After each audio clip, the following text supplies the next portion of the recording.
సంఘటన చాలా బాధాకరమైనటువంటి సంఘటన. మరి మరిపేడ మండలం నుండి ఎల్లంపేట మహబూబాబాద్ జిల్లా మరి డోర్నగర్ నియోజకవర్గం ఎల్లారెడ్డిపల్లి తండా 15 రోజుల క్రితమే ఏదైతే మియాపూర్ దగ్గర ఉన్నటువంటి నడిగడ్డ తండాకి వెళ్ళి అక్కడ కూలి పని కోసం వెళ్ళడం జరిగినటువంటి కుటుంబం నుంచి అమ్మాయి బయటికి చాక్లెట్లకని వెళ్తే మరి అదృశ్యమై 8 రోజుల తర్వాత శవమై తేలినటువంటి ఘటన చాలా బాధాకరమైనటువంటి సంఘటన. పోలీస్ అధికారులు కూడా ఇలాంటి ఘటనలు జరగగానే, ఫిర్యాదు జరగగానే గస్తీ పెంచి దోషులను వెంటనే శిక్షించాల్సిన అవసరం ఉంది. నిర్లక్ష్యం చేయాల్సిన అవసరం లేదు. ఖచ్చితంగా వెంటనే పట్టుకోవాల్సిన అవసరం ఉంది. అంటే ఈ రోజు వరకు కూడా అసలు క్లూస్ అనేది దొరకట్లేవు అనేది అక్కడ స్థానికంగా మరి రంగారెడ్డి జిల్లా పరిధిలో ఉన్నటువంటి పోలీస్ అధికారులు చెప్తా ఉన్నారు. ఇది నిర్లక్ష్యం, ఇట్లా నిర్లక్ష్యం ఎట్టి పరిస్థితిలో ఉండకూడదు. మరి ఒక ఎస్టీ బాలిక గతంలో కూడా ఈ ప్రాంతంలో మేము 2-3 ఘటనలకు కూడా రావడం జరిగింది. మైనర్ బాలికలు కానీ మహిళల మీద గత కొన్ని సంవత్సరాల క్రితం కానీ ఇక్కడ గుట్టలలో కూడా అమ్మాయిని రేప్ చేసి చంపేసినటువంటి పరిస్థితి కూడా మనం చూసినాము.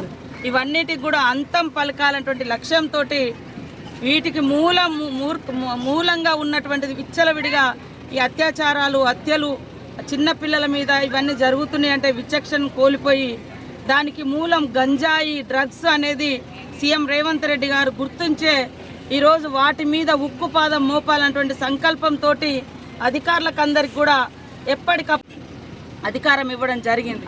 కాబట్టి పూర్తి స్థాయిలో కాన్సన్ట్రేట్ చేసి ఒక దిక్కు గ్రామాలలో ఉన్నటువంటి యువతను మరి వాళ్లకు అవేర్నెస్ ఇవ్వడము, మత్తులో ఉన్నటువంటి వాళ్ళను మనుషులుగా మార్చాలంటే వాళ్ళకు రెగ్యులర్గా మరి అవేర్నెస్ ఇవ్వాలి, మోటివేషన్ చేయాలి.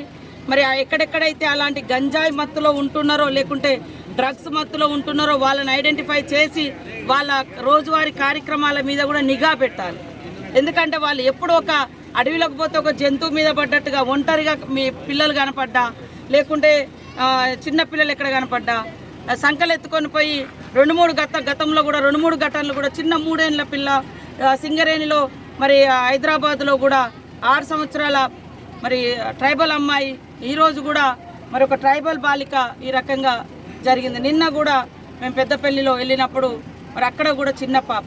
కాబట్టి దీనికి మూలం ఏంటిదో ఆ మూలం మీదనే ఉక్కుపాదం మోపాలి అనే ఉద్దేశంతో ఇవన్నీ కూడా మేము పర్యటన చేస్తూ సంబంధించినటువంటి రిపోర్ట్స్ కూడా తీసుకుంటున్నాం. దీనికి సంబంధించింది ఇంకా బయటికి రాలేదు. ఖచ్చితంగా అధికారులను అక్కడ రంగారెడ్డి కలెక్టర్ గారిని అదేవిధంగా మిగతా అధికారులందరినీ కూడా ఆదేశించడం, తొందరలోనే రిపోర్ట్ ఇవ్వాలని. ఆ కుటుంబానికి కూడా ప్రభుత్వం అన్ని రకాలుగా అండగా ఉంటుంది. పూర్తి స్థాయిలో ఈ 2 రోజులలో నివేదిక తెప్పించుకొని ఏ రూపంలో వాళ్లకు కావాల్సినటువంటి ఇప్పుడు ఇల్లు లేదు, ఇల్లు నిర్మాణం కానీ వాళ్ళ తండ్రికి ఒక ఉపాధి అవకాశము, అదేవిధంగా ఉన్న అబ్బాయికి మంచి ఎడ్యుకేషను, వాళ్ళ కుటుంబం సాగడం కోసం కూడా కొంత ఆర్థిక వ్యవస్థను అందుబాటులోకి తీసుకొచ్చి తప్పకుండా సహాయం చేస్తాం. ఆ కుటుంబం పాపను కోల్పోయిన బాధలో ఉన్నారు కాబట్టి అందరం సపోర్టుగా ఉండాలని కోరుకుంటూ ఇలాంటి ఎక్కడ కూడా జరగకుండా అందరం నివారించేందుకు ప్రతి ఒక్కరం, ప్రభుత్వము, ఇటు ప్రజా సంఘాలు, ఇటు మేధావులు, ఇటు గ్రామాలలో ఉండే ఇలాంటి మన ఇంట్లో కూడా ఒక పిల్ల ఉంటుంది, మన ఇంట్లో తమ్ముడి ఇంట్లో ఉంటుంది, అందరి ఇళ్లలో ఆడపిల్లలు ఉన్నారు. రోజు రోజుకు దేశంలో ఆడపిల్లల రేషియో కూడా తగ్గిపోతుంది, ఆడపిల్లల సంఖ్య తగ్గిపోతుంది. కాబట్టి ఆడపిల్లలను గౌరవించుకోవడం, రక్షించుకోవడం మన బాధ్యత, మనందరి బాధ్యత. కాబట్టి సంపూర్ణంగా ఇది సీఎం గారి దృష్టికి కూడా తీసుకెళ్తాం, మాట్లాడతాం. ఆ కుటుంబానికి అన్ని రకాలుగా అండదండగా ఉంటామని తెలియజేస్తా ఉన్నాం. మేము ప్రాథమికంగా అసలు వాళ్ళకు భరోసా ఇద్దామనే ఉద్దేశంతో ఈరోజు వచ్చినాం. నెక్స్ట్ ఈ 2 డేస్లో ఇప్పుడు మేము కొంత సహాయం చేసినాము. సంపూర్ణంగా యాజ్ పర్ రూల్ ప్రకారం అంటే ఇది మర్డరు, ఏ రూపమైన మర్డర్ అనేది ఇంకా అంటే పోస్ట్ మార్టం రిపోర్ట్ ఇంకా పోలీసు నిర్ధారణ కాలేదు. కాబట్టి ఆ యొక్క సెక్షన్స్ అనేది ఆ ఇన్సిడెంట్ని బట్టి, ఆ చర్యను బట్టి ఉంది. కాబట్టి అఫీషియల్గా తొందరలోనే దానికి సంబంధించినటువంటి రిపోర్ట్ తెప్పించుకొని